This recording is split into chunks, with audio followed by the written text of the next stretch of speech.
lên đây để sao chưa mình lên tới một nửa thôi anh ơi. Ngon quá yeah lên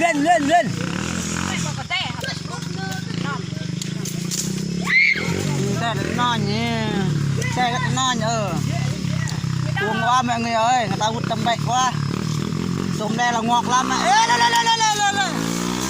mẹ đang ăn đây đưa mẹ con lên từ giờ quay hả ta ấy các bạn cũng miệng cả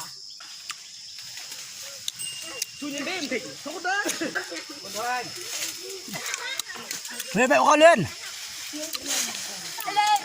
lên đủ có đây được hết đây lại bạn con này uống quá mọi người ơi đây mọi người đằng hai kia này nhìn chưa là bro con này phải con này thấy không bro po con này đi nữa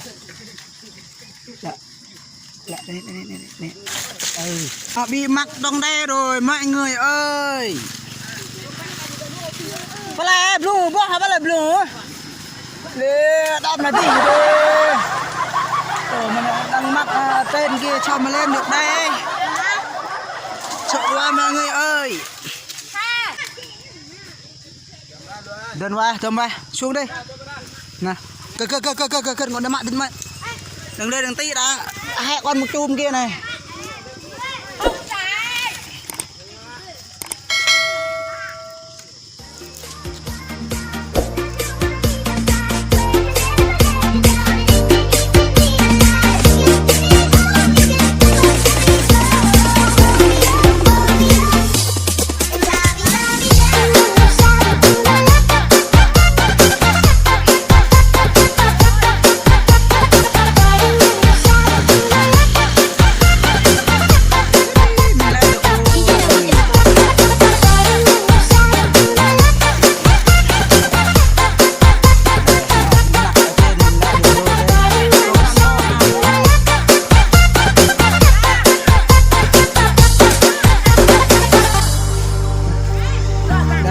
cho mọi người đây đường nhỏ lên rất là giỏi thấy chưa độ cao 30 mét ghê chưa rất là ghê thảo boy dòng blue nhá các nhà đây bác lại thay dòng mà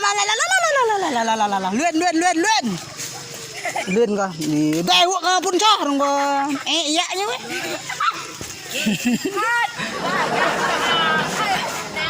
lên phải một con nó phải nó mới chốt nó mới chạy trước mình đưa để ta lấy năn trời ơi đây đi này đồ có cái chạy đâu mà đủ đưa đây đồ có là han bia ba lần luyện nhiều phao qua han ba lần đâu có đâu nó rước xuống đó mà sao mà lẽ được nó bị mắc rồi mắc nhá hả du cho nó được đi đập ngân tất cả bạn rước này nó rước rồi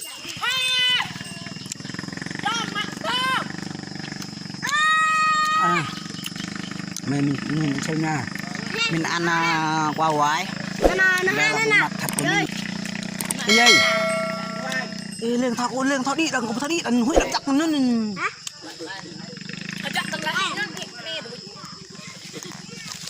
wow con lại mạng đó đi để tôi lấy cho xem thử có được nó ok cho mình nha mình nghiên cứu bò cho nào đây đây mình bò cho này chút nữa mình lấy cái kia nữa chắc mặn rồi à nó mặn á chị ngạc bố ha cơn già rồi đây dạ mà chợ độ cao luôn chứ đây mọi người hãy đây nhìn kia đẹp chưa lại này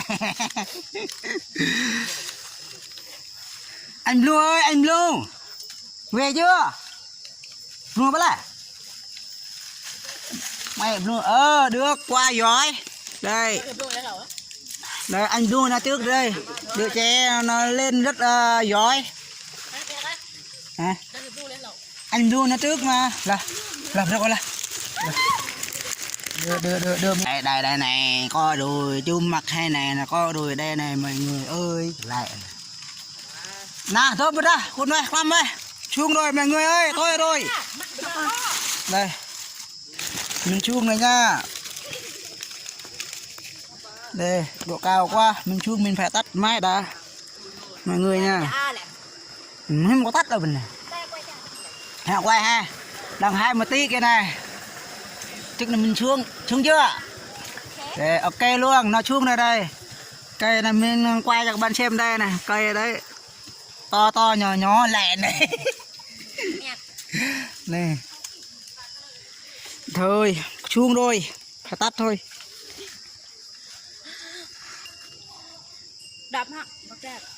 Mình quay cho các bạn xem nó đưa nhỏ nó đang chuông đây. Rất hay chưa? Đấy. Nó chuông đây này. Thấy chưa? Qua giỏi. Cái này là con chuông còn một đứa nữa. Wow, qua vào nhà nó nói, qua vào này. Nhìn cây cao chưa? Thấy chưa? Rất là cao. Đây, mình chuông được rồi mọi người. Đây, qua vải rất là to. Mình